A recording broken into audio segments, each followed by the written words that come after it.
செய்திக்கு ஆதாரமாக நாம் எடுத்துக்கொள்ளலாம். யோவான் சுவிசேஷம் 1வது அதிகாரம் 14வது வசனத்தை நாம் வாசிக்கும் போது, அந்த வார்த்தை மாம்சமாகி கிருபையினாலும் சத்தியத்தினாலும் நிறைந்தவராய் நமக்குள்ளே வாசம் பண்ணினார். அவருடைய மகிமையை கண்டோ, அது பிதாவுக்கு ஒரே பேரானவருடைய மகிமைக்கு ஏற்ற மகிமையாகவே இருந்தது என்று அங்கே எழுதப்பட்டிருக்கிறது. கர்த்தருடைய பரிசுத்த நாமத்துக்கு மகிமை கனம் உண்டாவதாக. அந்த வார்த்தை மாம்சமாகி அதை தொடர்ந்துதான் கிருபையினாலும் சத்தியத்தினாலும் நிறைந்தவர் என்கிற மகா மென்மையான வெளிச்சத்தை நீங்களும் நானும் கண்டுகொள்கிறோம். அப்போ வார்த்தையானவர் மாம்சமாகாவிட்டால் கிருபையும் சத்தியமும் நமக்குள்ளே வெளிப்படுத்தப்படுகிறது இல்லை. அதனாலதான் யோவான் சுவிசேஷம், இதே யோவான் 1வது அதிகாரம் 1ஆம் வசனத்தில் வாசிக்கும் போது, ஆதியிலே வார்த்தை இருந்தது, அந்த வார்த்தை தேவனிடத்தில் இருந்தது, அந்த வார்த்தை தேவனாய் இருந்தது என்று 1வது வசனம் சொல்லுகிறது. அப்போ ஆதியிலே வார்த்தையாய் இருந்தவர் இப்பொழுது என்ன ஆனார் என்று சொன்னால், அவர் மாம்சமானார். அவர் மாம்சமாகி எவ்விதமாய் நிறைந்து, எவைகளினால் நிறைந்து என்று வேதம் சொல்லுது, கிருபையினாலும் சத்தியத்தினாலும் நிறைந்தவராய் நமக்குள்ளே வாசம் பண்ணினார். அப்போ நாம் பெற்றிருக்கிற கிறிஸ்துவானவர், நாம் நமக்குள் பெற்றிருக்கிற இயேசு கிறிஸ்துவானவர் எவைகளினால் நிறைந்தவர் என்று வேதம் சொல்லுகிறது. அவருடைய ஒட்டுமொத்த சாயலே எவைகளை பற்றியது, அல்லது எதை பற்றியது என்று சொன்னால் கிருபையும் சத்தியத்தையும் பற்றியது. அதை மறக்க கூடாது. ஏன்னா நம்ம தொடர்ந்து இதைத்தான் படிக்க போகிறோம். கிருபை சத்தியத்தின் தேவன் ஆதி நாட்களிலிருந்து எப்படிப்பட்ட பரிசுத்தவான்களிடத்தில் எல்லாம் வெளிப்படுத்தி வந்தாருங்கிற மகா மென்மையான சத்தியங்களை எல்லாம் நாம் தியானிக்க போகிறோம். மகா மென்மையான சத்தியங்களை எல்லாம் நாம் தியானிக்க இருக்கிறோம். ஒரு சில காரியங்கள் இந்த நாளில் உங்களோடு நான் பகிர்ந்து கொள்ள வாஞ்சிக்கிறேன். இயேசு கிறிஸ்து கிருபையினாலும் சத்தியத்தினாலும் நிறைந்தவர் என்கிற சத்தியம் இங்கு சொல்லப்பட்டிருக்கிறது. Jesus Christ is full of grace and truth. கிருபையினாலும் சத்தியத்தினாலும் நிறைந்தவர். ஏன் இப்படி இவ்விதமாய் சொல்லப்பட்டிருக்கிறது? அவர் கிருபையினாலும் சத்தியத்தினாலும் நிறைந்தவர் என்று இங்கு வேதம் அடையாளப்படுத்துகிறதனுடைய காரியம் என்ன? கிருபை மாத்திரமல்ல, சத்தியம் என்று சொல்லப்பட்டிருக்கிறது. பிரியமானவர்களே, கிருபை என்று சொல்லும் போது தகுதியே இல்லாத ஒரு மனுஷனுக்கு தேவனிடத்திலிருந்து காண்பிக்கப்படுகிற ஒரு ஈவு அல்லது ஒரு இரக்கம், தேவன் அவன் மேல் அன்பு செலுத்துகிறார். அவன் எவ்விதத்திலும் அவருடைய அன்புக்கு பாத்திரன் அல்ல. அவரால் நேசிக்கப்படுவதற்கு அப்படிப்பட்ட மனுஷனோ மனுஷியோ ஒரு காலம் பாத்திரல் அல்ல. ஆனால் கிறிஸ்து தேவன் அவருடைய அன்பை வெளிப்படுத்துகிறார். பாத்தீங்களா? அதற்கு பெயர் தான் கிருபை. அது மாத்திரமல்ல, மனுக்குலமானது எவ்விதமாய் நடக்க வேண்டும், எவ்விதமாய் நடக்க கூடாது என்று சொல்லி அநேக சத்தியங்களை வெளிப்படுத்தி வைக்கிறாரே, கடிந்து கொள்ளுதலை கொடுக்கிறாரே, அதுதான் சத்தியம். இயேசு கிறிஸ்துவ ஒரு விதமாய் மாத்திரம் ஒரு பெருங்கூட்டம் பிடித்துக் கொண்டிருக்கிறது. என்ன சொல்றாங்க தெரியுமா? அவர் கிருபை உள்ளவர், கிருபை உள்ளவர், கிருபை உள்ளவர் என்று சொல்லி மன்னிப்பார், மன்னிப்பார் சொல்லி அவர் அன்புள்ளவர் மட்டுமே காண்பித்துக் கொடுக்கிறாங்க. அதுவும் வேதத்தின்படி தப்பு. அன்புள்ளவர் என்று மட்டுமே காண்பித்துக் கொடுப்பது வேதத்தின்படி தவறு. அவர் பச்சைக்கு அக்கினியாய் இருக்கிறாரு. பாவம் செய்தவர்களை அவர் தண்டியாமல் விடார், அதற்குரிய தண்டனையை கொடுப்பார். அவர் நீதியுள்ள நியாயாதிபதி.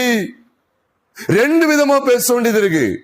இன்னொரு கூட்டத்தார் இருக்காங்க, கண்டிப்புள்ளதை மட்டும்தான் பேசுவாங்க. கண்டிப்பு கண்டிப்பு கண்டிப்பு, அங்கே அரவணைப்பு இல்லை, அன்பு இல்லை. பாவியாகிய மனுஷனை தேவன் எவ்வளவாய் மன்னிக்க ஆயத்தமாய் இருக்கிறாருங்கிற அந்த அரவணைப்பான சத்தியம் கிடையாது. பிரியமானவர்களே, நாம் வஞ்சிக்கப்படக்கூடாது. கிருபை கிருபை கிருபைன்னு சொல்லி கிருபையை மாத்திரம் பற்றி கொண்டும் விழுந்து போகிற கூட்டத்தார் உண்டு. கிருபையை விட்டு விட்டு சத்தியம் சத்தியம் சத்தியம் என்று சொல்லி கடிந்து கொள்வது மட்டும்தான் அப்படிங்கிறத பிடித்து கொண்டு ஓடுகிறவர்களும் கர்த்தருக்குள்ளே நிலைத்திருக்கிறதில்லை. கர்த்தருக்குள்ளாக செம்மையான ஊழியத்தையும் செய்கிறதில்லை. ரெண்டையும் கொண்டு வரணும். கிறிஸ்து யார் அப்படின்னு சொன்னா கிருபையினாலும் சத்தியத்தினாலும் நிறைந்தவர். மறக்கவே கூடாது. இன்னைக்கு உங்களுக்கு சொல்லும் போது கொஞ்சம் ஆச்சரியமா இருக்கும். நீ போக போக இந்த சத்தியங்களை நான் சொல்லும் போது நிச்சயமா நம்ம எல்லாரும் என்னதான் படிக்க போகிறோம் அப்படின்னு சொன்னா, ஒட்டுமொத்த வேதாகமத்திலையுமே எத்தனையோ பரிசுத்தவான்களுடைய வாழ்க்கையில கிருபையும் சத்தியமும் வெளிப்படுத்தப்பட்டு கொண்டே இருக்கிறத நம்ம அதிகமாய் நம்ம தியானிக்க போகிறோம். அதற்கு முதற்கட்டமா இந்த நாள்ல உங்களோடு நான் சுருக்கமாய் பகிர்ந்து கொள்கிற சத்தியங்கள் என்ன? இயேசு கிறிஸ்து கிருபையினாலும் சத்தியத்தினாலும் நிறைந்தவர். அதுல எந்த இடத்திலும் நம்ம சமரசத்துக்கு இடம் கொடுக்க கூடாது. ஒரு கூட்டம் கிருபைன்னு சொல்லி அவர் மன்னிப்பார் மன்னிப்பார் மன்னிப்பார் என்று மட்டும்தான் பேசுறாங்க. அங்கே சத்தியம் இல்லை அப்படின்னா அந்த செய்திகளை கேட்க கூடாது. அல்லது இன்னொரு கூட்டம் பாவத்தை கண்டித்து உணர்த்தி கொண்டே இருக்கிறது. இது பாவம், அது பாவம், இப்படி நடக்கணும், அப்படி நடக்கணும், அதை மட்டுமே சொல்றாங்க அப்படின்னாலும் அந்த கூட்டத்தையும் பின்பற்றக்கூடாது. எது சரியான கூட்டம் அப்படி சொன்னா, இயேசு கிறிஸ்துவின் உண்மையான சாயலை வெளிப்படுத்தணும். எது? கிருபையும் வெளிப்படுத்தணும், சத்தமா சொல்லுங்க, சத்தியத்தையும் வெளிப்படுத்தணும். கிருபையும் வெளிப்படுத்தணும், சத்தியத்தையும் வெளிப்படுத்தணும். இயேசுவானவர் எவ்விதமாய் நடந்தார் என்று சொல்லி வேதத்துல உன்னிப்பா கவனித்து பாருங்கள். வேதபாரகர் பரிசேயிடத்துல ஆண்டவர் எப்படி நடந்து கொண்டார் பாருங்க. பாவங்களை கண்டித்து உணர்த்துகிற இடத்துல அவர் தம்மை சத்தியம் உள்ளவராய் வெளிப்படுத்துகிறார், அதிகாரம் உள்ளவராய். பாவத்தை கண்டித்து உணர்த்துகிறதுல விசேஷமா நமக்கு எல்லாருக்கும் தெரியும். மத்திய எழுதின சுவிசேஷம் 23வது அதிகாரத்தில் மாயக்காரர் வேதபாரகருடைய மாய்மாலத்தையும் அவர்களுடைய உள்ளான அருவருப்புகளையும் அசுத்தங்களையும் வேறு இருக்கிற அல்லது கடிந்து கொள்ளுகிற விஷயத்தில் அவைகளை காண்பித்து கொடுத்து அவர்களை எச்சரிக்கிற விஷயத்திலே ஆண்டவர் சத்தியமுடையவராய் செயல்பட்டார். ஆனா அதே சமயம் அவிடத்துல ஒரு மனுஷன், பாவியான ஒரு மனுஷன் அவிடத்துல வந்து நிற்கும் போது, ஆயக்காரன் வந்து நிற்கும் போது அவளிடத்திலே கிருபையை வெளிப்படுத்திக்கிட்டே இருக்கிறார். பிரியமான சகோதர சகோதரிகளே, இந்த ரெண்டு விதமான வாசனையை கிறிஸ்து வெளிப்படுத்தி கொண்டே இருந்தார். அப்படி ஒட்டுமொத்த வாழ்க்கையை நீங்க ரெண்டே வார்த்தையில் உள்ளடக்கலாம். ஒன்று கிருபை, இன்னொன்று சத்தியம். அதனாலதான் யோவான் சுவிசேஷம் 1வது அதிகாரம் 14 வசனத்திலே சொல்லப்பட்டிருக்கிறது, அந்த வார்த்தை மாம்சமாகி கிருபையினாலும் சத்தியத்தினாலும் நிறைந்தவராய் நமக்குள்ளே வாசம் பண்ணினார், நமக்குள்ளே வாசம் பண்ணினார் என்று வேதத்தில் வாசிக்கிறோம். ஆக பிரியமானவர்களே, இயேசுவானவர் எப்படி நடந்து கொள்றாருன்னு கவனிங்க. அப்போ ஒரு இடத்துல சமாரியா ஸ்திரீயிடத்துல பேச வேண்டிய சூழல் ஏற்பட்டது. நம்ம எல்லாருக்கும் தெரியும். யோவான் சுவிசேஷம் 4வது அதிகாரத்துல சமாரியா ஸ்திரீயிடத்துல பேசிக் கொண்டு வருகிறார். பேசும்போது நல்ல கவனிங்க. முதல்ல தமது கிருபையை வெளிப்படுத்திக்கிட்டே இருக்கிறார். என்ன கிருபை தெரியுமா? ஜீவ தண்ணீர் உனக்கு வேண்டும், உனக்கு இலவசமாய் ஜீவ தண்ணீர் தரப்படும். யோவான் சுவிசேஷம் 4வது அதிகாரம் 9வது வசனத்தை நாம் வாசிக்கும் போது அங்கே ஜீவ தண்ணீரை குறித்து, அதாவது 9 அல்ல 10வது வசனத்தை பார்க்கும்போது, அவர் உனக்கு ஜீவ தண்ணீரை கொடுத்திருப்பார். எப்பொழுது 10வது வசனம் சொல்றார், இயேசு அவளுக்கு பிரதியுத்தரமாக, நீ தேவனுடைய ஈவையும் தாகத்துக்கு தா என்று உன்னிடத்தில் கேட்கிறவர் இன்னார் என்பதையும் அறிந்திருந்தாயானால். அவ தேவனுடைய ஈவு அங்கு வெளிப்படுத்தப்படுகிறது. தேவனுடைய ஈவு அங்கே வெளிப்படுத்தப்படுகிறது. இலவசமாய் பெறுகிற தண்ணீரை குறித்து ஆண்டவர் அங்கே பேசுகிறார். இலவசமாய் கொடுக்கப்படுகிற தண்ணீர். அப்போ தேவனுடைய ஈவை குறித்து கிளாஸ் எடுக்கிறார், பாடம் எடுக்கிறார். சமாரியா ஸ்திரீட்ட எதை பத்தி பேசுறாரு? தேவனுடைய ஈவு, இலவசமாய் கொடுக்கப்படுகிற ஜீவ தண்ணீர். அவ கேட்டாளா, எனக்கு ஜீவ தண்ணீர் வேணும்னு சொல்லி கேட்டாளா? இல்ல. ஜீவ தண்ணீரை, அவர்தான் ஜீவ தண்ணீர். அவர் அவளுக்கு தம்மை வெளிப்படுத்துகிறார். இதான் கிருபை. அவருடைய வாழ்க்கை பாவமுள்ள வாழ்க்கை. நமக்கு தெரியும். எத்தனை புருஷர்கள் இருந்தாங்களா? 5 புருஷர் இருந்தாங்க. சமாரியா ஸ்திரீக்கு எத்தனை புருஷர் இருந்தாங்க? 5 புருஷர் இருந்தாங்க. இப்பொழுது இருக்கிறவனு உனக்கு புருஷன் இல்லைன்னு சொல்லும் போது கிட்டத்தட்ட 6 பேர் கணக்கு வருது. பாவமான வாழ்க்கை வாழ்ந்து வந்தால் அவளுக்கு முதல்ல தேவனுடைய ஈவு காண்பிக்கப்படுகிறது. அதான் கிருபை. 2வது, ஆண்டவர் அவளுடைய பாவத்தை கடிந்து கொள்ளுகிறார், பாவத்தை வெளிப்படுத்தி பேசினார். வேதத்தை பார்த்தீங்கன்னா 16ஆம் வசனம் மற்றும் 17, 16, 17, 18 ஆகிய வசனங்கள்லாம் பார்க்கும்போது அவளுடைய பாவத்தை காமிச்சு கொடுக்க. 5 புருஷன் உனக்கு இருந்தாங்க. உனக்கு இருக்கிறவன் உனக்கு புருஷன் அல்ல. அவளுடைய தவறான வாழ்க்கையை காண்பித்து கொடுக்கிற, படம் பிடித்து காண்பித்து கொடுக்கிறார். பெரியமான சகோதர சகோதரிகளே, அதனாலதான் அந்த சகோதரி சொன்னா 29ஆம் வசனத்துல, நான் செய்த எல்லாவற்றையும் ஒரு மனுஷன் எனக்கு சொன்னார், அவரை வந்து பாருங்கள். ஜீவ தண்ணீரை கொடுக்கிறதுக்கு வர்றாரு. அதுக்கு பேர் கிருபை. கிருபை. தகுதியே இல்லாத சமாரியா ஸ்திரீக்கு ஜீவ தண்ணீர் வழங்கப்படுகிறதுங்கிற செய்தி கிருபையை பற்றியது. அதே சமயம் அவள் செய்த எல்லாவற்றையும் அவரை ஒரு மனுஷன் எனக்கு என்ன செஞ்சாரா? உங்களுக்கு புரியுதா? அவ அழகா சொல்றா, நான் செய்த எல்லாவற்றையும் ஒரு மனுஷன் எனக்கு சொன்னான். இன்னைக்கு ஒரு சின்ன காரியத்தை சொல்றதுக்கு இன்னைக்கு தயக்கம் தான். சமரிய ஸ்திரீக்கு அவர் என்ன செஞ்சாரா? அவள் செய்த எல்லாவற்றையும் அவளுக்கு சொன்னாராம். பைபிள் அப்படி இருக்கு. என்னெல்லாம் பேசுறாங்கன்னு சொல்லி நமக்கு தெரியாது. ஆனா இவ சொல்ற ஸ்டேட்மெண்ட் படி பார்த்தா, நான் செய்த எல்லாவற்றையும் ஒரு மனுஷன் எனக்கு சொன்னான். இதான் சத்தியம். சத்தியத்தை கொண்டு கடிந்து கொள்றாரு. அவளுடைய வாழ்க்கையை காண்பித்துக் கொடுக்கிறார். நீ இப்படிலாம் செய்தாய். அவருடைய பாவத்தை அடையாளப்படுத்தி காண்பிக்கிறார். அதுதான் சத்தியம். நீ இந்த தவறு செய்தாய் சொல்லி சுட்டி காட்டுகிறார். கிறிஸ்துவை பாருங்கள். சமாரியா ஸ்திரீ இடத்தில் பேசும்போது கிணற்றின் அருகே நடந்த சம்பாஷணை கவனிக்கும் போது, கிறிஸ்து யார்? அவர் கிருபையினாலும் சத்தியத்தினாலும் நிறைந்தவர். இதே யோவான் 8வது அதிகாரத்துக்கு வரும்போது, அங்கே முதல் 11 வசனங்கள் 12 வசனங்களை நாம் பார்க்கும்போது, விபச்சாரத்திலே கையுமையுமாய் பிடிக்கப்பட்ட ஒரு ஸ்திரியை குறித்து நாம் படிக்கிறோமா இல்லையா? படிக்கிறோம்.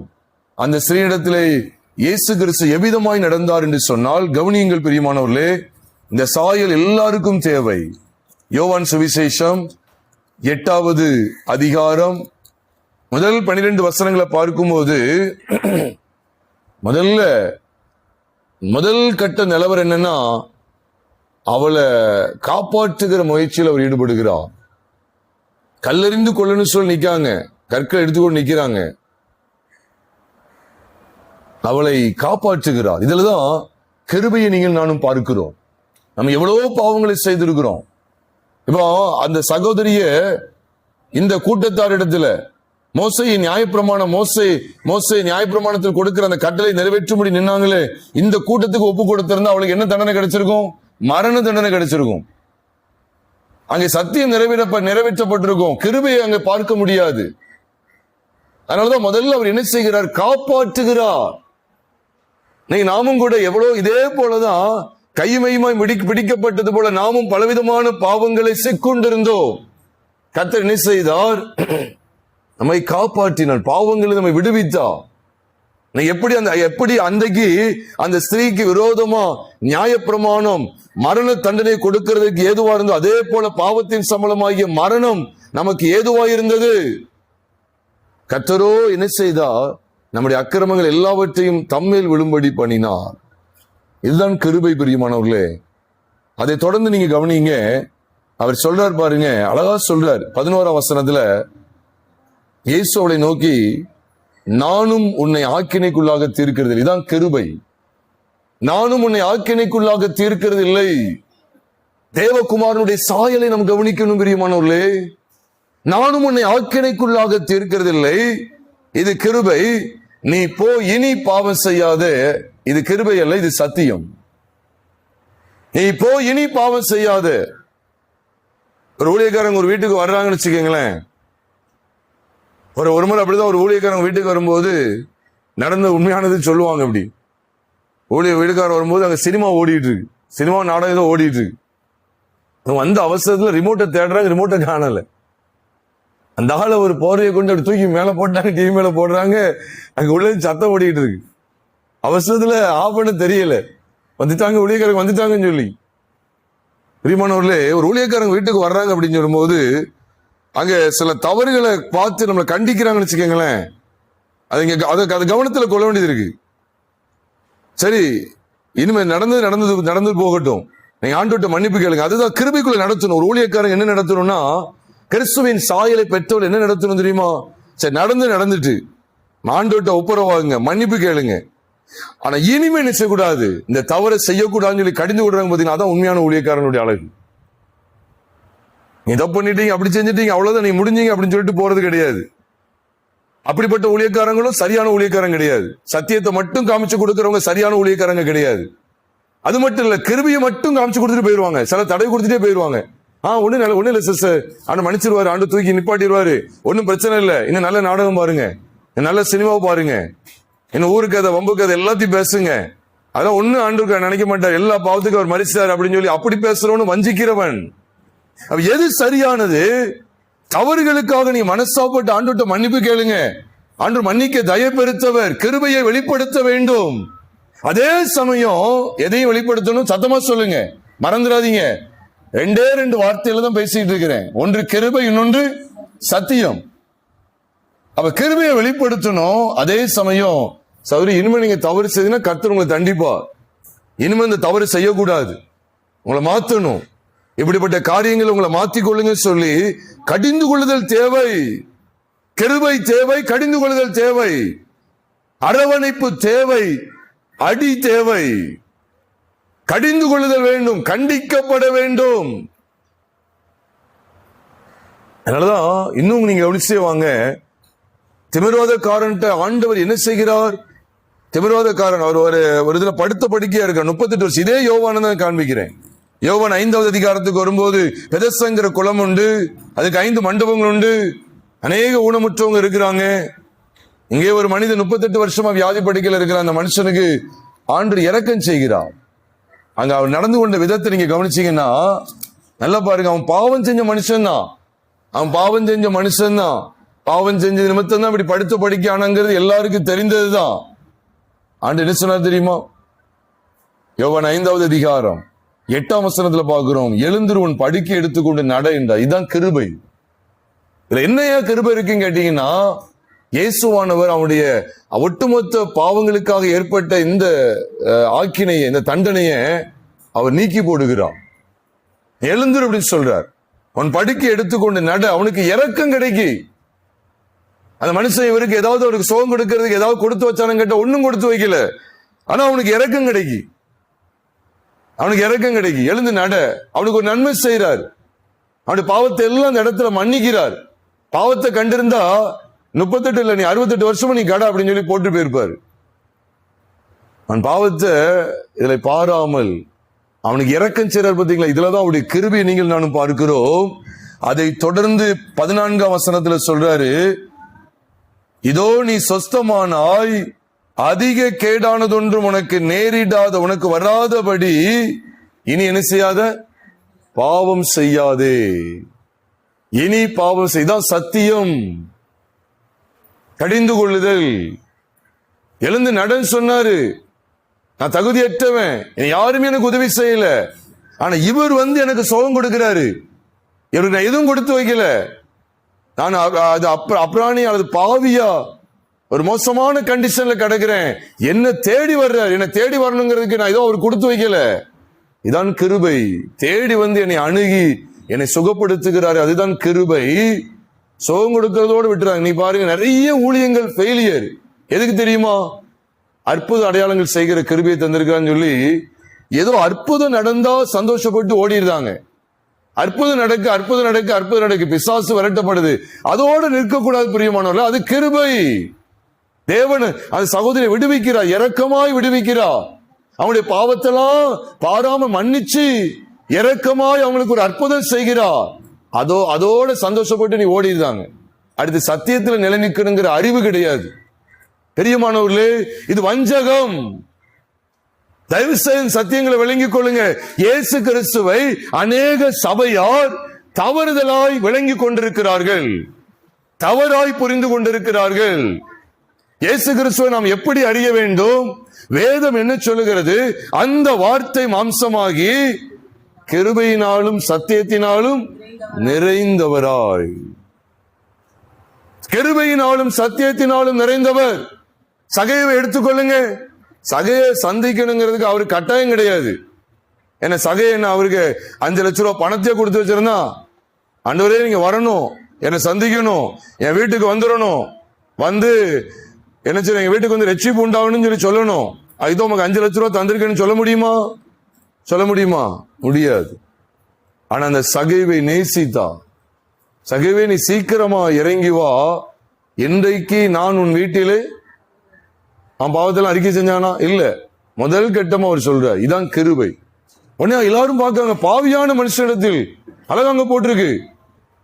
லூக்கா எழுதின சுவிசேஷம் 19வது அதிகாரம் 7ஆம் வசனத்தை வாசிக்கும் போது அதை கண்டு யாவரும் சொல்றாங்க, பாவி இதோ அவர் பாவியான மனுஷனிடத்தில் தங்குமுடி போகிறான்னு சொல்றாங்க. இதுதான் கிருபை. பாவியான மனுஷனிடத்தில் இவர் தங்குமுடி போறாரா? பாவியான மனுஷனிடத்தில் போறாரா? அதுதான் கிருபை. பாவிகளை சிநேகிக்கிறார். பாவிகளை எவ்வளவாய் சிநேகிக்கிறார் பாருங்க.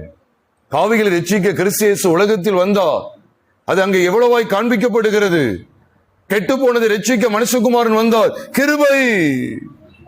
இன்னைக்கு நிறைய வீழ்ச்சி என்ன தெரியுமா? அநேக குடும்பங்கள்ல வீழ்ச்சி என்ன தெரியுமா? கிருபையை மட்டும் பிடிப்பாங்க, அந்த குடும்பமும் வீழ்ச்சி அடைஞ்சிரும். சத்தியத்தை மட்டும் வாங்கி பிடிப்பாங்க, அந்த குடும்பமும் வீழ்ச்சி அடைஞ்சிரும். எந்த குடும்பம் ரெண்டையும் சேர்த்து பிடிக்குதோ அந்த குடும்பம் வீழ்ச்சி அடையவே அடையாது, கட்டி எழுப்பப்படும். உதாரணம் சொல்லட்டா, கணவனோ மனைவியோ அல்லது பிள்ளைகளோ ஒரு தவறு செய்துட்டாங்க அப்படின்னா நம்ம என்ன இருக்கும் தெரியுமா? We are too quick to find out the faults in others. மற்றவரிடத்துல குற்றங்களை கண்டுபிடிக்க தீவிரமா இருக்கும். ஆனா we are very slow to forgive others. மற்றவர்களை மன்னிக்கிறதுல நம்ம ரொம்ப குறைவுள்ளவங்களா இருக்கிறோம். நீ பாருங்க, குடும்பத்துல ஒரு கணவனும் மனைவி ஏதோ சின்ன தவறு நடந்துச்சு, அல்லது பிள்ளைகள் ஏதோ ஒரு தவறு செய்துட்டாங்க. ரொம்ப துணிகரமா போற அந்த லிஸ்ட் அது வேற. அது தேவன் தேவன் சரி கட்டணும். சில சின்ன சின்ன தவறு இருக்கும். சின்ன சின்ன தவறு, கணவன் மனைவிகள் புரிந்து கொள்வதில்லை, சில தவறு இருக்கும். பெற்றோர் பிள்ளைகளுக்கு இடையில ஏதாவது கீழ்ப்படியாம, இப்ப பையன் தான் சேட்டை பண்ணிட்டான்னு வச்சுக்கோங்களேன், அந்த சமயத்துல 2 அடி கொடுக்கணும். இனிமே செய்வியா கேட்கணும், இனிமே பண்ணுவியா, ஒரு கிள்ளி கூட இனிமே அந்த தவறு நீ செய்யக்கூடாதுன்னு சொல்லி அவனை கண்டிக்கவும் தெரியணும், அதோடு விட்டுறக்கூடாது. அடுத்த கட்டம் அவனை அரவணைக்கவும் தெரியும். பரவாயில்லப்பா, ஒன்னும் இல்லை, நீ எழுந்துரு, ஒன்னும் நினைச்சுக்கிட்டாது. அப்பா ஏன் கோவப்பட்டேன்னு தெரியுமா? அம்மா ஏன் உன்னை அடிச்சேன்னு தெரியுமா? நீ எதுவும் நினைச்சுக்கிட்டாத, நீ அடுத்த முறை இது தவறு செய்யக்கூடாது, சரியா? எதுவும் நினைச்சுக்கிட்டாது, சரியா? எழுந்துரு, சாப்பிடு. இந்த குடும்பம் ஜெயிச்சிரும். நீங்க நிறைய பிள்ளைகள் வெக்ஸ் ஆகியிருக்காங்க. எங்க வீட்டுல ஒரே அடிதடி தான். அப்பா குடிக்கிறாரு, என்ன எதுனாலும் என்ன பழிச்சு பேசத்தான் செய்வாங்க. எனக்கு மேல அன்பே காட்ட மாட்டாங்க. எதுக்கு எடுத்தாலும் என் மேல எரிஞ்செறிஞ்சு விழுவாங்க. ஒரு நேரம் கூட என் அன்பே காட்ட மாட்டாங்க. அந்த குடும்பம் வீழ்ச்சி அடைஞ்சிரும். கணவன் மனைவியுடைய உறவு அதுதான். கணவன் சில ஒரு தவறு செஞ்சுட்டாங்களா, உடனே நீங்க எப்படி செய்யலாம் அப்படின்னு சொல்லி குறை பேசுறது இல்ல. அவங்கள்ட்ட கடந்து நீங்க செஞ்சிருக்க கூடாது, அப்படியாக்கும் இப்படியாக்கும் சொல்லி அவங்கள்ட்ட வாதாடுறது இல்ல. நம்ம செய்ய வேண்டியது என்ன தெரியுமா? முதல்ல நம்ம செய்ய வேண்டியது என்ன தெரியுமா? மன்னிக்க வேண்டியது இருக்கு. மன்னிச்சு ஒருத்தருக்கு ஒருத்தர் என்ன ஏற்றுக்கொள்ள வேண்டியது இருக்கு. கொலோசியர் 3வது அதிகாரம் 13ஆம் வசனம் சொல்லுகிறது, ஒருவர் பேரில் ஒருவருக்கு குறைபாடு உண்டானால் கிறிஸ்து உங்களுக்கு மன்னித்தது போல நீங்களும் ஒருவருக்கு ஒருவர் மன்னியுங்கள் இருக்கு. அதுக்காக மன்னியுங்கள் சொல்லிட்டாருன்னு சொல்லி கொலோசியர் 3:13 நீங்க நின்ற முடியாது. அங்க கிருபையை வெளிப்படுத்துகிறார். நான் சொல்லவே இல்லை, கிருபையை வெளிப்படுத்துகிறார். ஆனா அதே சமயம் அவர் சத்தியத்தையும் கொண்டு வர்றார் பாருங்க. கொலோசியர் 3வது அதிகாரம் 13ஆம் வசனத்தோடு நின்றாதீங்க. அதை தொடர்ந்து அவர் என்ன சொல்ல வர்றாருன்னா, எப்படி நடக்கணுங்கிற காரியங்களை குறித்து 18ஆம் வசனத்துல, மனைவிகளை கர்த்தருக்கு ஏற்கும்படி உங்கள் புருஷருக்கு கீழ்ப்படியுங்கள். பிள்ளைகளை குறித்து சொல்லும்போது எல்லா காரியத்திலும் கீழ்ப்படியுங்கள் 20ஆம் வசனத்துல சொல்றார். பிதாக்களை கோபமூட்டாதீங்க. இதெல்லாம் நம்ம பார்க்கும்போது இதெல்லாம் சத்தியம். வசனத்தை பாருங்க, நிருபங்கள் எல்லாவற்றிலும் பாருங்க. நீங்க கொலோசியர்ல நீங்க எடுத்தீங்கன்னா, கொலோசியர் 4 அதிகாரங்கள், அதுல முதல் 2 அதிகாரங்களை பாருங்க, கிருபையை பற்றிய வெளிப்பாடு இருக்கு. நம்மை கிறிஸ்துவுக்குள் தேவன் எவ்விதமாய் தெரிந்து கொண்டார், நம்முடைய எல்லா பாவங்களை எப்படி மன்னித்தார். வசனங்களை நல்லா பிடிச்சுக்கங்க தயவு செய்து. ஏன்னா நம்ம இதுலதான் நிலை கொண்டு இருக்கணும். கொலோசியர் எடுத்துக்கிட்ட 4 அதிகாரம், அதுல 2 பிரிவா பிரிச்சீங்கன்னா, முதல் 2 அதிகாரங்கள் கிருபையை பற்றியது, அடுத்த 2 அதிகாரங்கள் சத்தியத்தை பற்றியது. நீ முழுக்க அதுதான் இருக்கும். ஏன்னா முதல் 2 அதிகாரத்துல காமிச்சு கொடுக்கிறாரு, நமக்காக அவர் பாடுபட்டார், நம்முடைய ஒட்டுமொத்த பாவங்களை அவர் எவ்வளவாய் மன்னித்தார், நாம் எவ்வளவாய் மன்னிக்கப்பட்டிருக்கிறோம், நம்ம எவ்வளவாய் இரக்கத்தை காண்பித்திருக்கிறார், அவருடைய தயவுள்ள சித்தம் என்ன, நாம் எப்படிப்பட்ட பாவிகளாயிருந்தோம், துரோகிகளாயிருந்தோம், தேவன் நம்ம எவ்வளவாய் மன்னித்திருக்கிறார், கிறிஸ்துவுக்குள் நம்ம எவ்வளவாய் நாம் மன்னிக்கப்பட்டிருக்கிறோம். ஆனா அதே சமயம் நிறுவ முடியல. கொலோசியர் 2 அதிகாரத்தோட நிறுவ முடியுதா, 4 அதிகாரத்தோட முடியுதா? சத்தமா சொல்லுங்க. 4 அதிகாரத்தோட தான் முடியுது. பிரியமானவர்களே, வஞ்சிக்கப்படாதபடி எச்சரிக்கையா இருங்கள் பிரியமானவர்களே. கொலோசியர் 3 அதிகாரம் 4 அதிகாரத்தை பார்த்தா நடைமுறை வாழ்க்கையில எப்படி வாழணுங்கிற சத்தியம் வெளிப்படுத்தப்பட்டு இருக்கு. இதுதான் குமாரனுடைய சாயல். குமாரனுடைய சாயல் ஆதியிலிருந்தே படிக்கலாம், படிச்சுக்கிட்டே இருக்கலாம். அதான் சகையை குறித்து கவனிச்சு பாருங்க. சகையை முதல்ல அவர் என்ன செய்யறாரு, எதுக்குள்ள நடத்துறாருன்னு பாருங்க. இன்னைக்கு உன் வீட்டுல தங்கணும்னு சொல்றாரு. அதுக்கப்புறம் பார்த்தா அவருடைய அநியாயத்தெல்லாம் ஒரு உணர்த்து வைக்கிறார். அநியாயமா வாழ்ந்தோம்னா இனி அப்படின்னா இன்னொரு சொல்ல வர்றாருன்னா, இனி நான் சரியா நடப்பேன். எப்படி அழகா இருக்கு பாருங்க. என் ஆசையில் பாதி ஏழைகளுக்கு கொடுக்கிறேன். ஒரு இடத்துல நான் அநியாயமாய் வாழ்ந்தோம்னால் அதை நாளத்தனையாய் திரும்ப செலுத்துகிறேன். எல்லாம் சொல்றாரு. அநியாயமாய் வாங்கணும்னா நாளத்திலே திரும்ப செலுத்துவே. இதான் சத்தியம். இந்த மனுஷனுக்கு கிருபையை காண்பிச்சதோட நிப்பாட்டல, சத்தியத்தை காமிக்கிறார். இனி இந்த சகை எப்படி நடக்க வேண்டும், எப்படி தன்னை சரிபடுத்த வேண்டும், எதெல்லாம் செய்து அவன் தன்னை சரிபடுத்த வேண்டும்ங்கிற காரியத்தை அவனுக்குள்ள கொண்டு வர்றாரு. இதுதான் தேவனுடைய மகத்துவம் பிரியமானவர்களே. நான் இது 1-2 காரியங்களை சொல்லல, நான் அதான் முதலே சொல்லிட்டேன். ஒட்டுமொத்த வேதாகமத்திலுமே இதைத்தான் நாம் படிக்கிறோம். இதுல சில தாசர்கள் நினைச்சுவாங்க தெரியுமா, கிருபையை மட்டும் பற்றி கொண்டு சத்தியத்தை அசட்டை பண்ணும்போது அவர்கள் வீழ்ச்சி அடைந்திருக்கிறார்கள். சில சத்தியத்தை ஓங்கி பிடிச்சுக்கிட்டு கிருபையை அசட்டை பண்ணும்போது அவர்களும் வீழ்ச்சி அடைந்திருக்கிறார்கள். சில பரிசுத்தவான்கள், அருமையான பரிசுத்தவான்கள், தேவனுக்குள்ளாக நிலைத்திருந்த பரிசுத்தவான்கள் கிருபையும் சத்தியத்தையும் இணைத்து சேர்ந்து அதுல நடந்து வந்திருக்கிறாங்க. கர்த்தருக்கு மகிமையும் கனம் உண்டாவதாக. ஆண்டவருடைய அணுகுமுறையை கவனிங்க பிரியமானவர்களே. நிருப வாக்கியங்கள் எல்லாம் யாரால் கொடுக்கப்பட்டது? பவுலால கொடுக்கப்படல, பேதுருவால கொடுக்கப்படல, பரிசுத்த ஆவியானவரால் கொடுக்கப்பட்டது. இவர்கள் மூலமாய் பரிசுத்த ஆவியானவரால் கொடுக்கப்பட்டது. பரிசுத்தமுள்ள தேவன் தம்முடைய தாசர்கள் மூலமா கொடுக்க. அப்ப அவர் எப்படி கொடுக்கிறார் பாத்தீங்களா? அவர் கவனிக்கீங்களா? அவர் எப்படி கொடுக்கிறாரு? கொலோசியர் 4 அதிகாரங்கள்ல முதல் 2 அதிகாரம் கிருபையை பற்றியது. கிறிஸ்துவுக்குள்ள நமக்கு உண்டாகிற சுயாதீனம், பாவிகளாகிய நாம் கண்டடையக்கூடிய ரட்சிப்பு, நமக்கு கிடைக்கப்பெற்ற இரக்கம், நம்முடைய அனைத்து பாவங்களும் மன்னிக்கப்பட்ட அருமையான ஸ்லாக்கியம், பாவிகள் நீதிமான்களாக்கப்படுகிற அருமையான கிருபை வெளிப்படுத்தப்பட்டுக்கிட்டே இருக்கு. தேவன் நம்ம மேல் எவ்வளவு அன்பு கூர்ந்தார், எவ்வளவு அன்பு கூர்ந்தார், எவ்வளவு அன்பு கூர்ந்தார். ஆனா அதுக்கப்புறம் பாத்தீங்கன்னா நம்ம எப்படி நடக்கணும்னு சொல்லி எதை நாடணும், எதை நாடக்கூடாது, எதை தேடணும், எதை தேடக்கூடாது. 3 அதிகாரம் 4 அதிகாரத்துல எல்லாம் கம்ப்ளீட்டா நீங்க கவனிச்சு பாத்தீங்கன்னா கிட்டத்தட்ட சத்தியங்கள் குறித்தே பேசுவார். நடக்க வேண்டிய விதத்தை குறித்து பேசிக்கிட்டே இருக்கிறார். பிரியமான சகோதர சகோதரிகளே, எபேசியர் எடுத்துக்கொள்ளுங்க. எபேசியர் 6 அதிகாரங்கள். அதை சரிபாதியா நம்ம பிரிக்கணும்னா எத்தனை அதிகாரங்களை பிரிக்கலாம்? 3 அதிகாரங்களா பிரிக்கலாம். முதல் 3 அதிகாரங்களை வாசித்து பாருங்க, கிருபை, கிருபையை பற்றிய வெளிப்பாடு. அடுத்த கடைசி 3 அதிகாரங்களை வாசித்தா சத்தியத்தை பற்றிய வெளிப்பாடு. குமாரனுடைய சாயல் அழக வர்ணிக்கப்பட்டிருக்கிறது. அநேகர் விளங்கிக் கொள்ளுகிறது இல்லை. அதுதான் வீழ்ச்சி. குறிப்பிட்ட ஒரு வசனத்தை மட்டும் பிடிச்சு உருவுறது, அதுதான் வீழ்ச்சி. நாம் எதிர நிலை கொண்டிருக்கணும். ஆதியிலே வார்த்தையாய் இருந்தவர், அந்த வார்த்தை மாம்சமாகி கிருபையினாலும் சத்தியத்தினாலும் நிறைந்தவராய் நமக்குள்ளே வாசம் பண்ணினா. ஆதியிலிருந்தே தேவனுடைய அணுகுமுறை என்ன தெரியுமா? ஆண்டவர் காயினை சந்திக்க வர்றார். நீங்க நல்லா கவனிங்க. காயின்ட்ட எப்படி அணுகிறார்னு கொஞ்சம் கவனிங்களேன். காயின்ட்ட எப்படி அணுகிறார்னா, முதல்ல சத்தியம் உடையவரா அணுகிறார். அதுல சத்தியம் உண்டு, கிருபையும் உண்டு. அவர் எப்படி அணுகிறார் தெரியுமா? உன் முகநாடி ஏன் வேறுபட்டது?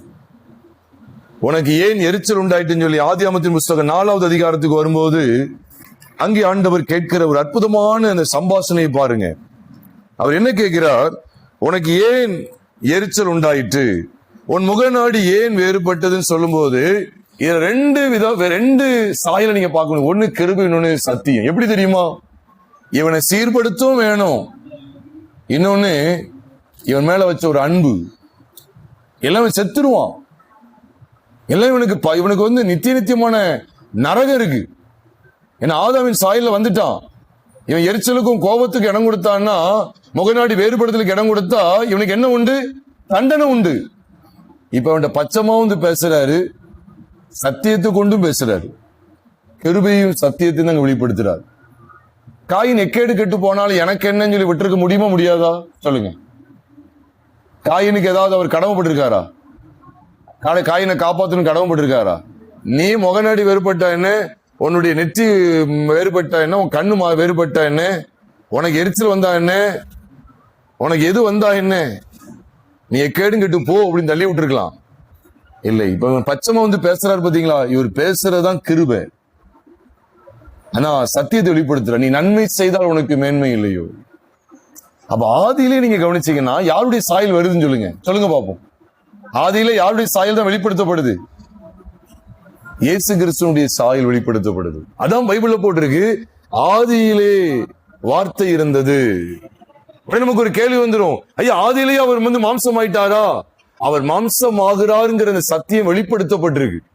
ஏன்னா நீங்க பைபிளை வாசிச்சு பாருங்க, அவர் உலக தோற்றம் முதல் அடிக்கப்பட்ட ஆட்டுக்குட்டி என்று சொல்லி வெளிப்படுத்தல் 13வது அதிகாரம் 8ஆம் வசனத்துல வாசிக்கிறோம். உலக தோற்றம் முதல் அவர் அடிக்கப்பட்டவர். அப்படின்னா என்ன அர்த்தம்? அப்ப இருந்தே கிருபையின் சத்தியத்தை குறித்த சத்தியம் வெளிப்படுத்தப்பட்டாயிற்று. இதை தேவ பிள்ளைகள் கருத்தில் கொள்ள வேண்டும். வாழனும் பிரியமானவர்களே, ஆதியிலேயே வெளிப்படுத்தப்பட்டாயிற்று. 1 பேதுருவின் புஸ்தகம் 1வது அதிகாரம் 20ஆம் வசனத்துக்குள்ளே நாம் வரும்போது அங்கேயும் சொல்லுகிறார், அவர் உலக தோற்றத்துக்கு முன்னே குறிக்கப்பட்டவராயிருந்து இந்த கடைசி காலத்தில் வெளிப்பட்டாருங்கிற சத்தியம் சொல்லப்பட்டிருக்கு. 1 பேதுரு 1வது அதிகாரம் 20ஆம் வசனத்தை உன்னிப்பா பாருங்க. அவர் உலக தோற்றத்திற்கு முன்னே குறிக்கப்பட்டவராயிருந்து தமது மூலமாய் தேவன் மேல் விசுவாசமாய் இருக்கிற உங்களுக்காக இந்த கடைசி காலங்களில் என்ன செய்தார்? வெளிப்பட்டார் என்று வேதம் சொல்லுகிறது. கடைசி காலங்களில் வெளிப்பட்டார். ஆனா எப்பவுமே முன்குறிக்கப்பட்டார். எப்பவுமே குறிக்கப்பட்டாரா? சத்தமா சொல்லுங்க. உலக தோற்றத்துக்கு முன்னே, even before the foundation of the world, he was predestinated or predestined. முன்குறிக்கப்பட்டார், முன்னமே குறிக்கப்பட்டு விட்டார். கிருபை சத்தியமும் ஆதியிலே வெளிப்படுத்தப்பட்டாயிச்சா இல்லையா? சத்தமா சொல்லுங்க. வெளிப்படுத்தப்பட்டாயிடுச்சு. நம்ம நினைச்சிட்டு இருக்கோம் நிருபங்கள்லாம் ஏதோ 2000 வருஷத்துக்கு முன்னால வந்துட்டு நினைக்கும். இதெல்லாம் 2000 வருஷம் முன்னால வந்துட்டு நினைச்சிடாதீங்க. தேவனுடைய சிந்தைக்குள்ள உலக தோட்டத்துக்கு முன்னாலே வந்துச்சு. எப்படியா சொல்றீங்க? உண்மையா? பைபிள் ஆதாரம் இருக்கா? இருக்கு. எபேசியர் 1 அதிகாரம் 4ஆம் வசனத்துல வாசிக்கிறோம், அவர் உலக தோற்றத்துக்கு முன்னே கிறிஸ்துவுக்குள் நம்மை தெரிந்து கொண்டபடியே அப்படின்னு சொல்லி சொல்லப்பட்டிருக்கு. எப்படி இருக்கு பாரு. நீங்க சொல்லுங்க, உலக தோட்டத்துக்கு முன்னால நீங்கள் நான் இருந்தோமா? உலக தோட்டத்துக்கு முன்னால, உலகமே உண்டாகிறதுக்கு முன்னால நீங்கள் நான் எங்க இருந்தோம்? எங்கேயுமே இல்லையே. ஆனா பைபிள் சொல்லுது, அவர் உலக தோட்டத்துக்கு முன்னே கிறிஸ்துவுக்குள் நம்மை தெரிந்து கொண்டபடின்னு போட்டிருக்க போலையா? எபேசியர் 1வது அதிகாரம் 4வது வசனத்துல எழுதப்பட்டிருக்கு. பிரியமானவர்களே, உலக தோட்டத்துக்கு முன்னாலேயே நம்மளை தெரிந்து கொண்டுட்டாரு. கிறிஸ்துவுக்குள்ளே தெரிந்து கொள்ளப்பட்டோம். நம்மையும் போட்டிருக்குது. யோசிச்சு பாருங்க. நம்மளா இருக்கட்டும், அல்லது எபேசு சபையாக இருக்கட்டும், உலக தோட்டத்துக்கு முன்னால அவங்க இருந்தாங்களா? இல்ல. அப்போ தேவனுக்கு நிருப வாக்கியங்கள் எல்லாம் ஒண்ணும் புதுசு கிடையாது. ஆதி காலத்துல இருந்து மறைக்கப்பட்ட சத்தியங்கள். அது தேவனுடைய பிள்ளைகள் கவனத்துல கொள்ளணும். ஏன்னா பவுல் அதே அதிகாரத்துல சொல்றார். எபேசியர் 1 அதிகாரத்துல 9ஆம் வசனம் 10ஆம் வசனத்தை வாசிங்கன்னா அதுல அழகா சொல்றாரு, பரலோகத்தில் உள்ளவைகளும் பூலோகத்தில் உள்ளவைகளும் ஆகிய சகலமும் கிறிஸ்துவுக்குள்ளே கூட்டப்பட வேண்டும். கிறிஸ்துவுக்குள் கூட்டப்பட வேண்டும். சகலமும் கிறிஸ்துவுக்குள். எப்போ கிறிஸ்துக்குள்ள கூட்டப்படுதா? காலங்கள் நிறைவேறும் போது விளங்கும் நியமத்தின்படி. 9ஆம் வசனத்தை பாருங்க. எபேசியர் 1 அதிகாரம் 9ஆம் வசனத்தை பாருங்க. காலங்கள் நிறைவேறும் போது விளங்கும் நியமத்தின்படி பரலோகத்தில் இருக்கிறவைகளும் பூலோகத்தில் இருக்கிறவைகளுமாகிய சகலமும் கிறிஸ்துவுக்குள்ளே கூட்டப்படும். அப்ப நமக்கு புரியுதா? காலங்கள் நிறைவேறும் போதுன்னு சொல்லிட்டாருன்னா அப்ப என்ன அர்த்தம்? ஆதி காலத்திலிருந்து கிறிஸ்துவ தேவனுடைய சிந்தையிலே, தேவனுடைய தீர்மானத்தில எல்லா நிருபங்களும் இருக்கு. இருக்கா இல்லையா? எல்லாமே அவருடைய சிந்தையில இருக்கு. சிலுவையை பற்றி அத்தனை உபதேச வெளிப்பாடுகள் அவர் சிந்தையில இருக்கு. ஆனால் ஏற்ற காலங்கள்ல தம்முடைய தாசர்களாகிய அப்போஸ்தலருக்கு அவர் வெளிப்படுத்த சித்தம் கொண்டார். இப்ப நீங்க தொடர்ந்து வாசித்து பாருங்க. அங்க போட்டிருக்கு, கிறிஸ்துவுக்குள்ளே கூட்டப்பட வேண்டும், சகலமும் கிறிஸ்துவுக்குள்ளே கூட்டப்பட வேண்டும் என்று தமக்குள்ளே தீர்மானித்திருந்த. வார்த்தையை பாருங்க. தம்முடைய தயவுள்ள சித்தத்தின் ரகசியத்தை எங்களுக்கு கவனிக்கலையா? அதை எங்களுக்கு என்ன செய்தார்? அறிவித்தார். ஆதி காலத்துல எங்க இருந்து ஆரம்பிச்சார்? உலக தோட்டத்துக்கு முன்னே நம்ம எல்லாரும் தெரிந்து கொள்ளப்பட்டவங்க. அந்த தெரிந்து கொள்ளலுடைய மேன்மைய காலங்கள் நிறைவேறும் போது எங்களுக்கு அறிவித்தாரு சொல்றாரு. அப்ப பாத்தீங்களா, 4ஆம் வசனத்துல என்ன சொல்லிட்டாரு? உலக தோட்டத்துக்கு முன்னே கிறிஸ்துவுக்குள் நம்மை தேவன் தெரிந்து கொண்டுட்டாருங்கிற சத்தியம் சொல்லப்பட்டிருக்கு. அப்ப உலக தோட்டத்துக்கு முன்னாலேயே அந்த திட்டம் இருக்குதா இல்லையா? அந்த தீர்மானம் இருக்கா இல்லையா? அந்த தெரிந்து கொள்ளுதல் இருக்கா இல்லையா? இருக்குது. அப்போ காலம் நிறைவேறும் போது அப்போஸ்தலருக்கு அதை வெளிப்படுத்தினார் ஒழிய ஒன்னு கொலோசியர் பத்தில வெளிப்படுத்தப்பட்ட சத்தியங்கள் ஒன்றும் புதிதல்ல. தேவனுக்கு புதிதல்ல, நமக்கு தான் புதுசு. தேவனுக்கு புதிதல்ல. தேவனுடைய சிந்தையில ஆதி நாட்கள் முதல் இருந்துகிட்டு இருக்கு. எப்பொழுது வெளிப்படுத்தலாம், எப்பொழுது வெளிப்படுத்தலாம், எப்பொழுது வெளிப்படுத்தலாம் சொல்லி அவர் எதிர்பார்த்து கொண்டே இருந்து நம்முடைய தாசர்களை தெரிந்து கொண்டு அவர்களுக்கு வெளிப்படுத்தி நிருப வாக்கியங்களாய் கொடுக்கப்பட்டிருக்கு. அதனாலதான் நிருப வாக்கியங்களை படிக்கிறோம். நீங்க எந்த நிருபத்தை எடுத்துக்கிட்டாலும் சரி, கிருபையும் சத்தியமும் மாறி மாறி வந்து கொண்டே இருக்கும். எல்லா நிருபங்களையும் எடுத்துக்கங்களேன். நான் நிருப வாக்கியங்களுடைய ரத்ன சுருக்கத்தை சொல்லட்டா? ஏன் நிருப வாக்கியங்கள் சொல்லணும்? ஒட்டுமொத்த பைபிளுடைய ரத்ன சுருக்கத்தையும் சொல்லட்டா? ஒன்று கிருபை, இன்னொன்று சத்தியம். அவருக்கு அடிபணிந்து அவர் தேடி வருவார். அவர் தமது கிருபையை விளங்க பண்ணுவார். அதை பற்றி கொண்டு தங்களுடைய பாவங்கள் அனைத்தும் மன்னிக்கப்பட்ட நிச்சயத்தை கர்த்தராகிய இயேசு கிறிஸ்துவின் இரத்தத்தை பற்றுகிற விசுவாசத்தினாலே நாம் அடைந்தவாறு தொடர்ந்து சத்தியத்திலே நடக்க வேண்டும். தொடர்ந்து சத்தியத்திலே நடக்க வேண்டும். அதனாலதான் நீங்க பாருங்க, காயினிடத்துல கர்த்தர் தம்மை வெளிப்படுத்தும் போது கிருபை சத்தியுள்ளவர் வெளிப்படுத்துறார். அவன் யாரோ விட்டுருக்கலாம், அவனை தேடி வர்றார். காயின் பரலோகத்துல போய் தேவனை தேடி போய் ஆலோசனை கேட்டானா? இல்ல, அவனுக்கு ஆலோசனை பூமியில கொடுக்கப்படுதா? பூமியில தான் கொடுக்கப்படுது. இதான் கிருபை. தகுதியே இல்லாத விழுந்து போன இனமாகிய காயினை தேடி கர்த்தர் வந்தார் பாத்தீங்களா? அதுதான் கிருபை. அதுக்கு போல சொல்லிக் கொடுக்காரு பாருங்க, பாடம் எடுக்காரு பாருங்க. அதுதான் சத்தியம். நீ நன்மை செய்தால் உனக்கு மேன்மை இல்லையோ? நீ நன்மை செய்யாதிருந்தால் பாவம் வாசற்படியிலே படுத்திருக்கும். சத்தியத்தை காமிச்சுக்கிட்டே இருக்கிறாரு. அதுக்கப்புறம் கூட பாருங்க, அவன் தவறு செய்த உடனே அவனை விளாசம் விளாசுறாரு. உன் சகோதரன் யாபேல் எங்கே? உடனே சொல்ல, நான் அவனுக்கு காவலாளியும் கேட்காரு. உடனே அவனுக்கு தண்டனை கொடுக்கிறார். தண்டனை கொடுத்த உடனே சத்தியத்தை நிறைவேற்றாரு, தண்டனை கொடுக்கிறார். உடனே காயின் என்ன சொன்ன தெரியுமா? நீர் எனக்கு இட்ட தண்டனையினால் சகிக்கலான்னு சொன்ன உடனே ஆண்டவர் உடனே அவனை யாரும் கொண்டுடக்கூடாதுன்னு சொல்லிட்டு அவனுக்கு ஒரு அடையாளத்தை போடுறாரு. இதுக்கு பேர் என்ன தெரியுமா? கிருபை. நீ தவறு செஞ்ச அவனை தண்டிச்ச உண்மைதான், ஆனா நீ சாகாதபடிக்கு பிழைச்சிருப்போ, உனக்கு இரக்கம் கிடைக்கும். ஆதரமேவாள் தவறு செஞ்சாங்க, அவங்க உண்மையிலே செத்துட்டாங்க. ஆத்ம மரணம் வந்துட்டு. ஏன்னா பாவத்தினாலே மரணம் உலகத்தில் பிரவேசித்ததுன்னு சொல்லி ரோமர் 5வது அதிகாரம் 12ஆம் வசனத்துல வாசிக்கிறோம். மரணம் எல்லாரையும் ஆண்டு கொண்டதுன்னு சொல்லி ரோமர் 5வது அதிகாரம் 12ஆம் வசனம் 14ஆம் வசனத்துல வாசிக்கிறோம். ஆனா அதுதாங்க பாக்குறோம். ஆதாமேவாள ஆண்டு சிக்தா பிடிச்சாரு. நான் சொன்னதை விளக்கின கனியை புசித்தாயோ, சத்தியத்தை பேசுறாரு. ஆதாம கூப்பிடுறாரு, சத்தியம் கூப்பிடுறாரு. கிருபையும் இருக்கு. கூப்பிட்டது எதுக்கு? சத்தம் போட்டதுக்கு மட்டும் கிடையாது, அவனுக்கு தோல் உடைய உடுத்ததுக்கும் கூப்பிடுறாரு. இதுதான் இதான் நம்ம படிக்க வேண்டியது இருக்கு. இல்லைன்னா என்ன செஞ்சிருப்பாரு, போ இந்த உடையோட போ, சாகு. என்ன தப்பு பண்ணிருக்க, உன் நிமித்தம் பூமியான சபிக்கப்பட்டிருக்கும், பொறுக்கை முள்ளையும் முளைப்பிக்கும், நீ வேர்வை சிந்த நீ போவன்னு சொல்லி அந்த சத்தியத்தை நீ விட்டதுனால உனக்கு வரக்கூடிய எல்லா ஆபத்துன்னு சொல்லி கடிந்து கொள்ளுதல் தண்டனை சொல்லி அப்படி தள்ளி விட்டுருக்கலாம். தோளுடைகளை ஏற்படுத்துகிறார். இதுதான் கிருபை. பிரியமானவர்களே, தேவனுடைய அணுகுமுறை இன்னைக்கு நம்ம வேதத்துல படிக்கணும்.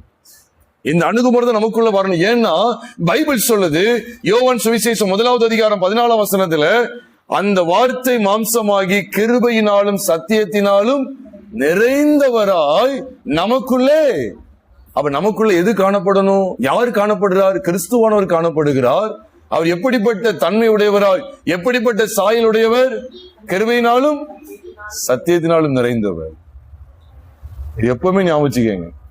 எப்பவுமே பிள்ளைகள்கிட்ட நீங்க கண்டிப்புள்ளவங்களா இருந்தீங்கன்னா, நான் நிச்சயமா சொல்றேன், எழுதி வச்சுக்கோங்க, குடும்பம் கட்டாயமா சிதைக்கப்படும். அதே மாதிரி ஞாபகம் வச்சுக்கோங்க, எப்பவுமே நீங்க அன்பு அரவணைப்பை மட்டும்தான் காமிக்கிறவங்களா இருந்தீங்கன்னா அந்த குடும்பமும் உடஞ்சி சின்ன பின்னமாகும். இதுதான் சபையிலே அப்படிதான். நீங்க நிறைய பேர் கல்வாரி ஊழியம், அன்பரின் ஊழியம், அதான் என்ன ஊழியம்னு எனக்கு தெரியல. இது எங்க இருந்து வந்த ஊழியம்? இந்த அன்பு அன்பு அன்புன்னு இதை மட்டும் தான் பேசுவீங்களா? நான் சொல்றேன், இதுவும் வஞ்சனை. பைபிளை தெளிவா படிங்க போதக பிதாக்களே, பைபிளை தெளிவா படிங்க. இயேசு கிறிஸ்துனா யாருன்னு உனக்கு தெரியுமா? பைபிள் காலத்துல பிடிகேஜ் முடிச்சேன், சிடிகேஜ், பிடி, எம்டி, எம்டியூ, இது உனக்கு விளையாட்டா இருக்குதா? ஒரே ஆறுதல் தான். அதிலே கவலைப்படாத, உனக்கு அப்படி ஆகும் இப்படி ஆகும், உனக்கு இப்படி செய்வார் அப்படி செய்வார், உன் மேல அன்பா இருக்கிறார், உன் மேல அக்கறையா இருக்கிறார், இப்படியே தான் பேசுறது. நாடகம் பார்க்கறது நீ கண்டிக்க மாட்டேங்கிறாயே. அந்த விசுவாசினுடைய மகள் லிப்ஸ்டிக் போடுறா, த்ரெட்டிங் பண்றா, ஒரு மற்றவர்களை எடை பண்ணுவதற்கு ஏதுவான அநாகரிகமான ஆடைகளை உடுத்துகிறா, அதை கடிந்து கொள்வதற்கு வழி இல்லை. ஒரேடிய ஆண்டவர் சகோதரி உங்களை நேசிக்கிறா, அப்பதான் உனக்கு வருமானம் வரும். சில ஆட்கள் எல்லாம் ஈஸியா வசியப்படுவாங்க. என்னன்னா, சகோதரி உங்க மேல எவ்வளவு கரிசனை இருக்கா தெரியுமா? ஆண்டவர் இந்த நாள் அதிகாலை ஜபத்தில் என்ற தேவன் உணர்த்தினார். சகோதரி நித்யா, உங்க மேல தேவன் எவ்வளவு அன்பாக இருக்கிறார் தெரியுமா? உங்க மேல எவ்வளவு நேசத்தோடு இருக்கிறார். அவன் சீக்கிரத்தில் ஒரு வீட்டை கட்டி தருவார், அதோடு சேர்த்துக்கிட வேண்டியதான். அவன் சீக்கிரத்தில் நரகத்திலையும் கொண்டு போடுவார். ஒரே அரவணைப்பு தான். அநேக இடங்கள் அரவணைப்பு தான். உங்களை வாழாக்காம தலையாக்குவார், உங்களை அப்படி ஆக்குவார், உங்க மேல இறக்கமா இருக்கா, கிருபியா இருக்கா. நான் சொல்றேன், நீ இதை ஒண்ணு மட்டும் சொல்ற அப்படின்னா, நீ கிறிஸ்துவ பாதிதான் நீ சொல்லிக் கொடுக்குற, நீ முழுமையான சாயலுக்குள்ள வரலன்னு அர்த்தம். அதாவது சொல்லுவாங்க, ஒண்ணு அறகுறை வைத்தியன் ஆபத்தானவன்னு சொல்லி சொல்லுவாங்க. வைத்தியத்தை நீ அறகுறையா படிக்காத. கிறிஸ்துவை நாம் அறகுறையாய் தெரிந்து கொள்ளக்கூடாது. பூரணமான ஒரு அறிவு வேண்டும்.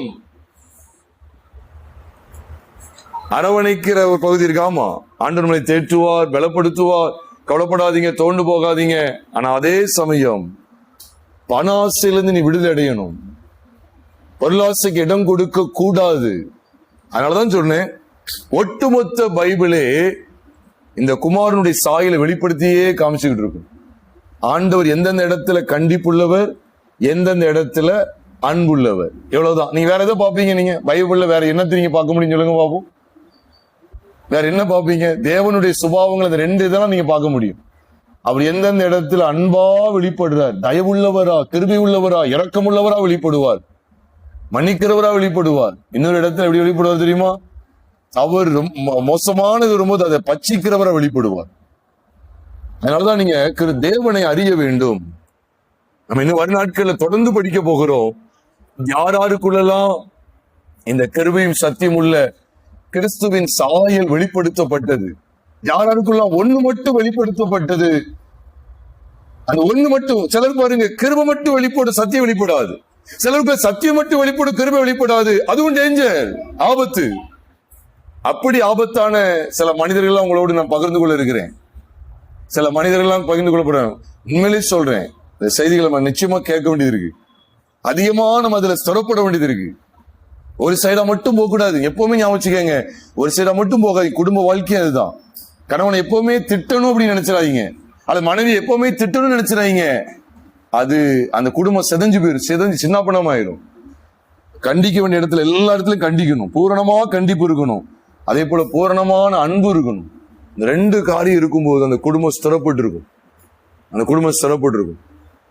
பிரியமானவர்களே, அதனாலதான் தேவன் ஆதியிலிருந்து அவர் இடைப்பட்ட விதங்களை எல்லாம் கவனிங்க.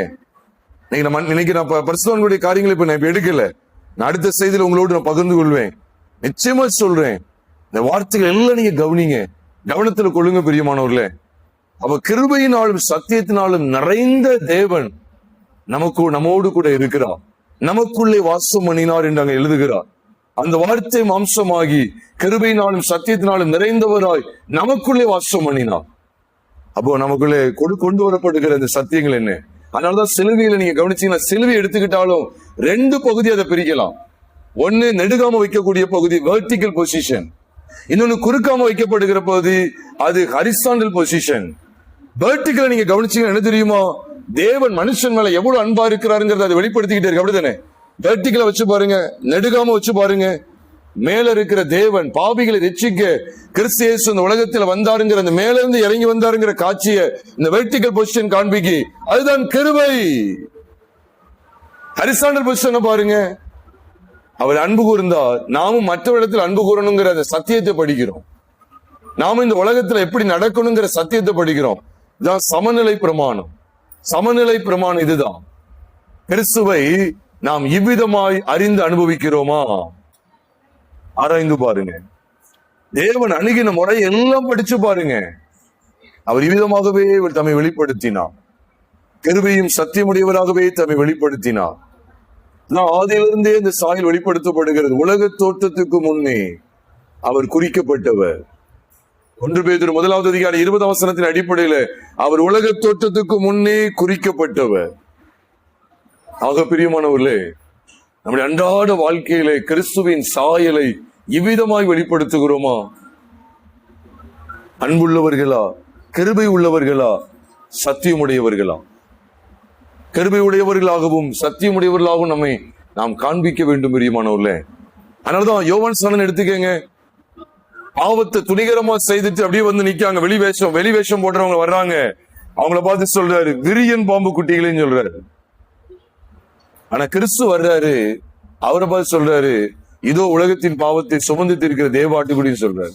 எப்படி அடையாளம் காண்றாங்க? எந்த இடத்துல கிருபை வெளிப்படுத்தப்படும், எந்த இடத்துல சத்தியம்? அவர் சொல்றாரு, விரியன் பாம்பு குட்டிகளே. அப்ப கடிந்து கொள்றார், வரும் கோபத்துக்கு உங்களை நீங்க தப்பித்துக் கொள்ள உங்களுக்கு வகை காட்டினவன் யார்? ஆனா ஆயக்காரர் வந்து கேட்காங்க, அப்போ லகுவா பதில் சொல்றாரு. அவங்க பச்சமா பேசுறாரு. ஆயக்காரரை பார்த்து கேட்டாரா? விரியன் பாம்பு குட்டிலையும் கேட்டாரா? இல்ல. அந்த டோன் மாறுது பாத்தீங்களா? அதான் அப்ப பைபிள் எதை வெளிப்படுத்துன்னு சொன்னா, கடிந்து கொள்ளப்படுற இடத்துல கடிந்து கொண்டுதான். நம் பிள்ளைகள் சில நேரங்கள் இந்த வசனத்தை வச்சு சிலது சொல்றேன். நம்முடைய பிள்ளைகளோ கணவனோ மனைவியோ சமுதாயத்திலேயோ பரிசே வேத பாருங்க இப்படி ஒரு மாதிரி மூர்க்கமா வர்றாங்களா, சில தட்ட வேண்டியது இருக்கு. சத்தியத்தை வச்சு தட்ட வேண்டியது இருக்கு. இந்த கோபம் உனக்கு ஆகாது, இந்த எரிச்சல் பட்டினா நீ வந்து சரி வர மாட்ட, இப்படிப்பட்ட பாவத்துக்கு இடம் கொடுக்க கூடாதுன்னு கண்டிக்கணும். ஆனா அதே சமயம் ஆயக்காரனை போல அப்படி தன்னை தாழ்த்தி நிற்கும் போது என்ன செய்ய வேண்டியது தெரியுமா? மன்னிக்க வேண்டியது இருக்கு, மன்னிச்சு ஏத்துக்கிட வேண்டியது இருக்கு. நாமும் கூட பிரியமானவர்களே, கிருபையும் சத்தியத்தையும் இணைந்தே வெளிப்படுத்துகிறவர்களாய் காணப்பட அழைக்கப்பட்டிருக்கிறோம். அதனாலதான் நிருப வாக்கியங்கள், சுவிசேஷ வாக்கியங்கள், தீர்க்கதரிசன ஆகமங்கள், சங்கீத புஸ்தகங்கள் எல்லாவற்றிலும் கவனித்து பாருங்க, தேவனுடைய சாயல் கிருபையும் சத்தியமாய் வெளிப்படுத்தப்பட்டிருக்கிறது. அப்ப நமக்கு அது கொடுக்கப்பட்டிருக்குன்னு பைபிள் சொல்லுது. அந்த வார்த்தை மாம்சமாகி கிருபையினாலும் சத்தியத்தினாலும் நிறைந்தவராய் நமக்குள்ளே வாசம் பண்ணினார். அப்ப நமக்குள்ளே வாசம் பண்ணினான் என்ன அர்த்தம்? அப்ப நமக்குள்ளே கிருபையும் சத்தியம் என்கிற சாயல் வெளிப்படுத்தப்பட்டிருக்கிறது. நீ ஒன்றை மட்டும் பிடிக்காதீங்க, விழுந்து போயிருவோம். நீ உண்மையில விட்டு சொல்லட்டுமா? கடைசியில் சொல்லி முடிக்கிறேன். நீ நிறைய ஊழியங்கள், நிறைய ஊழியக்காரர்கள், நிறைய விசுவாச பிள்ளைகள், நிறைய விசுவாச பிள்ளைகளுடைய குடும்பங்கள் இடிஞ்சு சின்ன பண்ணமா போனதுக்கு காரணம் என்ன தெரியுமா?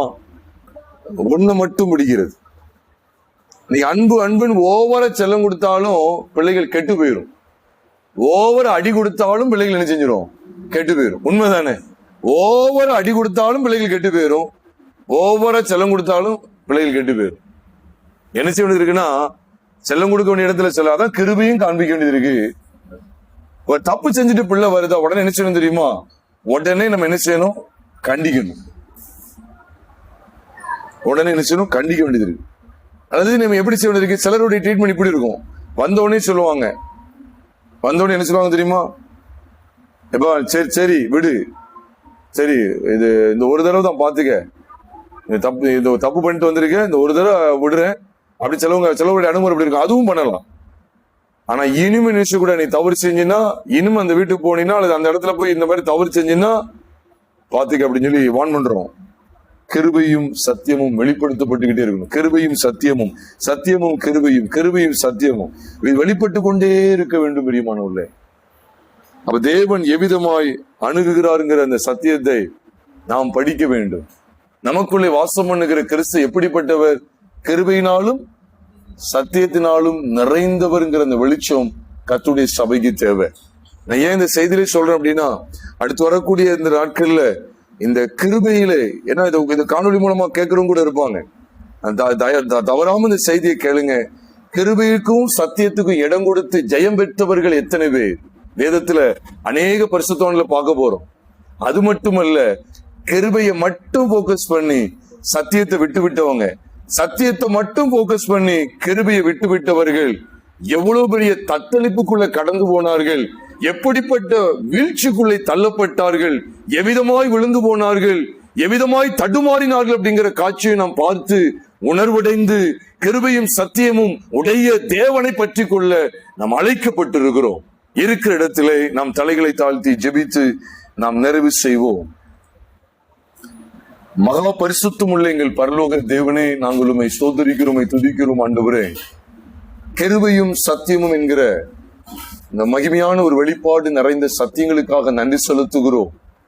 ஆண்டவரே, ஒட்டுமொத்த வேதாகமுமே தேவனை எங்களுக்கு இவ்விதமாய் அடையாளப்படுத்தி காட்டுகிறது. கிருபையும் கிருபையினாலும் சத்தியத்தினாலும் நிறைந்தவரை நாங்கள் எங்களுக்குள்ளே பெற்றிருக்கிறோம். நாங்கள் தேவனை இவ்விதமாய் அறிய வேண்டும், கிறிஸ்துவை இவ்விதமாய் நாங்கள் அறிய வேண்டும். கிருபையினாலும் சத்தியத்தினாலும் என்று ஆமாண்டவரே, நிருப வாக்கியங்கள் அத்தனையிலையும் கிருபையினாலும் சத்தியத்தினாலும் நிறைந்தவர் வெளிப்படுத்தப்படுகிறீர். எங்களுடைய வாழ்க்கை எல்லாம், எங்களுடைய வாழ்க்கையினுடைய அத்தனை அம்சங்களும் அத்தனை பகுதிகளும் கிருபையினாலும் சத்தியத்தினாலும் நிறைந்தவைகளாய் காணப்படட்டும். ஆளுகை செய்யுங்க ஆண்டவரே. அந்த வெளிச்சத்திலே நாங்கள் நிலை நிற்க வேண்டும். தேவன் எங்களை எவ்வளவாய் மன்னித்திருக்கிறாருங்கிற அந்த கிருபையை நாங்கள் அனுபவிக்க வேண்டும். அதே நேரம் தேவன் எங்களிடத்தில் எவ்விதமான வாழ்க்கையை எதிர்பார்க்கிறாருங்கிற அந்த சத்தியத்துக்குள்ளே வரணும். உலகத்தை வெறுத்து வாழ்வதிலே, மாம்சத்தின் கிரியைகளை வெறுத்து தள்ளுவதிலே தேவன் எவ்வளவு சத்தியமுடையவராய் இருக்கிறார். பாவத்தை வெறுத்து தள்ளி பரிசுத்தமாய் வாழ்வதிலே தேவன் எவ்வளவு சத்தியமுடையவராய் இருக்கிறார் என்கிற வெளிச்சத்தையும் நாங்கள் கண்டுகொண்டவர்களாய் காணப்பட வேண்டும். எங்களுக்கு வேண்டிய ஒத்தாசை கிருபையை தாங்க. தொடர்ந்து எங்களை ஆட்கொள்ளுங்க. கேட்ட செய்தியை விட்டு நாங்கள் மறந்து போகாதபடி தொடர்ந்து இந்த சத்தியங்களை நிலைத்திருக்கிற பாக்கியத்தை தாங்க. அர்ப்பணிக்கிறோம், வழி நடத்துங்க. அந்த யாவரையும் கிருபைக்குள்ள ஒப்பு கொடுக்கிறோம். எங்கள் கர்த்தராகிய இயேசு கிறிஸ்துவின் நாமத்தில் ஜெபிக்கிறோம் நல்ல பிதாவே, ஆமென்.